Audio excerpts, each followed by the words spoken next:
चतरा के हिंदई खुर्द गांव की ये तस्वीरें आपको सोचने पर मजबूर कर देगी। क्या इस शताब्दी में भी बच्चे नदी तैरकर स्कूल जाते होंगे?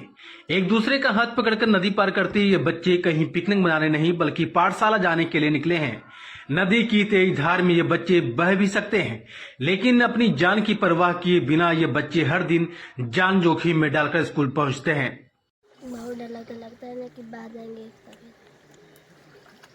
कभी पढ़ने के लिए बीच में नदी पड़ जाता है। डर लगता है हम लोग कि कहीं बह जाएंगे, नहीं बह जाएंगे तो क्या होगा। हम लोग को पढ़ने के मन करता है, उठ जाता है डर से। इतना नदी पर इतना पानी है ना, बच्चा कई बार बह गया, हम लोग पकड़ के बचाते हैं। क्या नाम हुआ? पूजा कुमारी। बच्चों के परिजनों को हर सुबह डर सताता रहता है कि किसी दिन नदी की तेज लहरें हमारे बच्चों को निगल न जाएं। बच्चों के पिता यहाँ पर हर दिन अपने बच्चों को माथा पर उठाकर नदी के उस पार कराते हैं। यहाँ के ग्रामीणों ने सरकार से पुल बनाने की मांग की। लोगों का कहना है कि इस गांव में मूलभूत सुविधाओं का तो अभाव है ही, लेकिन अगर गांव में सरकार हमारे बच्चों के लिए पुल का निर्माण करा देती तो हम लोग बच्चों को बिना डर के स्कूल में पढ़ाई कर सकते थे। आपका गांव हिंदिया खुर्द जो है पूर्व से ही मूलभूत सुविधाओं का दंश झेल रहा है और अभी भी बच्चे नदी का पानी पार होकर पढ़ाई करने के लिए जा रहे हैं। कितना मुश्किल है बच्चों लोग के लिए जाने के लिए स्कूल? कितना सुरक्षित और कितना असुरक्षित है, बताइए पूरा। ये सुरक्षा हम लोग का है कि गांव में हिंदिया खुर्द में बहुत दिक्कत है। स्कूल जाने के लिए बहुत पानी, गोले गोले किनारे किनारे नदी है और नदी बहुत आता है, बहुत पूरा आता है, पूरा भर छाती भर कमर से पार भी आता है, मतलब कमर से ज़्यादा भी आती है, मतलब छाती भर से ज़्यादा भी पानी आते हैं।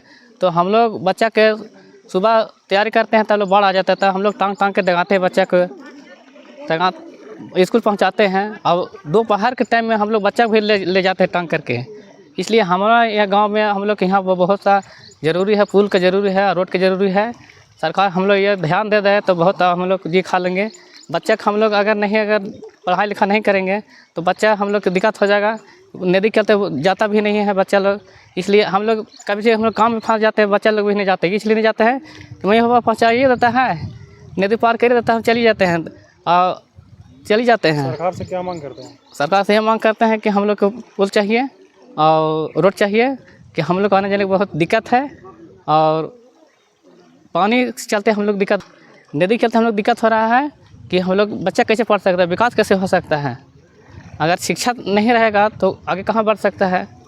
इस कारण से हम लोग का बच्चा को बहुत दिक्कत है, नदी चलते हम लोग को दिक्कत है। अगर नदी पुल बना रहता तो हम लोग दिक्कत नहीं रहता। क्या नाम हुआ? हमको विजयगंज। राज्य के तथाकथित विकास पर गंभीर सवाल खड़ा करता है। हिंदिया खुर्द गांव की यह समस्या दशकों पुरानी है, जहां कई सरकारें आई और गई, लेकिन विकास की किरणें आज तक नहीं पहुंच सकी। यह क्षेत्र पूर्व में नक्सलियों का गढ़ था, जिससे विकास कार्य ठप रहे। अब जब नक्सलियों का सफाया हो चुका है, तब भी मूलभूत सुविधाएं नदारद है, जो स्थानीय प्रशासन की उदासीनता को दर्शाता है। सर देखिए, यहाँ पे सूखे का दिन रहता है तो बच्चा लोग स्कूल चल जाता है। अभी 1 महीना से बारिश हो रहा है, बच्चा लोग नदी में पानी कम रहता है तब तो स्कूल चल जाता है, लेकिन जब नदी उफान में रहता है तो हम लोग भी मजबूर हो जाते हैं। बच्चा को कैसे भेजेंगे? अगर उधर से हम लोग नदी पार करा देंगे, स्कूल छुट्टी होगा, हम लोग घर में नहीं रहेंगे तो फिर बच्चा बहने में ही न रह जाएगा। कई एक बार यहाँ घटना हुआ है, पशु बह गया है, बच्चे बह जाते हैं, यहाँ के चरवाहा लोग बच्चा लोग को छानते हैं। सरकार ऐसा नहीं है कि सरकार से देखिए, हम लोग यहाँ पे रोड का दिक्कत था, रोड के लिए खुद से हम लोग किए। अब पुल तो हम लोग खुद नहीं बना सकते हैं, ST/SC बहुल क्षेत्र है यहाँ पे, लेकिन सरकार है बोलती है कि हम लोग ST/SC के लिए बहुत कुछ करते हैं, लेकिन वैसा कुछ नहीं है, धरातल में कुछ नहीं है। हम लोग को अंधकार में रखना चाहता है। हम लोग बनमानुस का जीवन जी रहे हैं, हम लोग इंसान का ज़िंदगी नहीं जी रहे हैं। इंसान का ज़िंदगी जीने के लिए मूलभूत सुविधा जो है सरकार हम लोग को वो भी मुहैया नहीं करा रहा है।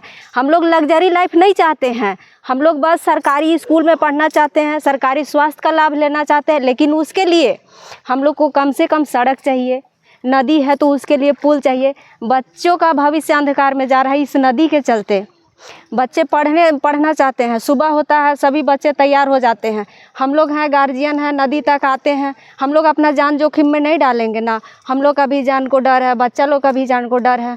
अब कई दिन हम लोग इन लोग को नदी पार कराने के चक्कर में इधर फंसे रहेंगे। अभी वर्तमान में आप लोगों के बच्चों के साथ क्या मुसीबतों को सामना करना पड़ रहा है वो बताइए। अभी तो मुसीबत है, मेन नदी है सर, स्कूल में शिक्षक लोग आते हैं और चले जाते हैं, क्या करेंगे, नदी है बीच में, वो शिक्षक भी कुछ नहीं कर सकते हैं, वो उन लोग उधर रह जाते हैं। देखिए कि यहाँ पे सूरी में जो स्कूल है, सूरी में कहीं का बच्चा नहीं आता, हिंदिया खुर्द का बच्चा सिर्फ जाता है, और हिंदिया खुर्द का बच्चा को सूरी जाने में बीच में नदी पड़ता है।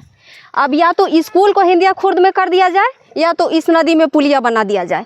हम लोग को लग्जरी लाइफ नहीं चाहिए, हम लोग सरकारी स्कूल में ही पढ़ के अपना जीवन को उज्जवल कर सकते हैं, सरकारी हॉस्पिटल में ही जाके इलाज करा सकते हैं, लेकिन उसके लिए एम्बुलेंस तक यहाँ नहीं आ सकता है।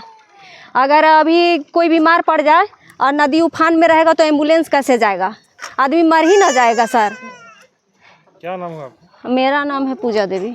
सुरही उत्क्रमित प्राथमिक विद्यालय के शिक्षक संजय पासवान बताते हैं कि बच्चों को कड़ी देखरेख में नदी पार करवानी पड़ती है, अन्यथा वे तेज लहरों का शिकार हो सकते हैं। सिद्दकी पंचायत के मुखिया सुरेश राम ने बताया कि डीएमएफटी मद से पुल निर्माण की कई बार मांग की गई, लेकिन विभाग बेसुध है। यह स्थिति साफ दिखाई देती है कि बच्चों की सुरक्षा और शिक्षा के अधिकार को सुनिश्चित करने के लिए कोई ठोस कदम नहीं उठाए जा रहे हैं। स्थानीय निवासियों ने सरकार और जिला प्रशासन से तत्काल इस गंभीर समस्या पर ध्यान देने और पुल का निर्माण कराने की मांग की है। चतरा से 99 न्यूज के लिए सूर्यकांत की रिपोर्ट।